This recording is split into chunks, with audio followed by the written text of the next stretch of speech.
Cut work blouse అండి. బూటీస్ మొత్తం డిజైన్లు వచ్చిన బూటీసే మనము మొత్తం వేసుకోవడం జరిగిందండి. ఒకసారి ఎంత బాగుంది కూడా. కలర్ కాంబినేషన్ వల్ల ఏంటంటే మనకి ఎప్పుడైనా సరే డిజైన్ చూసుకోవాలి, ఫినిషింగ్ ఎట్లా ఉందో చూసుకోవాలి. కలర్ కాంబినేషన్ వచ్చేసి మన చీరలో ఉన్న కలర్ పెట్టడం కాబట్టి షైనింగ్ చీరలు ఎలా ఉంటే మనకు బ్లౌజ్ కూడా వస్తుంది.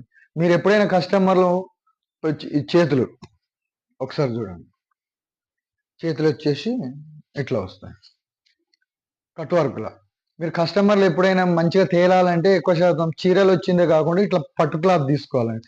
చీరలు వచ్చేసి ఏమవుతుందంటే మనకు 9 ఇంచులు 10 ఇంచులు బార్డర్ వస్తుంది. నా కాడికి వచ్చే కస్టమర్లు 10 ఇంచుల బార్డర్ పెట్టి మా చేతులకు మంచిగా రాలేదంటే అది అట్లా ఎక్కువ వర్క్ చేసినా కూడా లాభం ఉండదు. దాన్ని ఏం చేయాలంటే మనం సపరేట్ క్లాత్ తీసుకుంటే ఇట్లా డిఫరెంట్ గా నీట్ గా ఉంటుంది. మొత్తం వర్క్ డిజైన్ వచ్చేసి ఇట్లా చూడండి.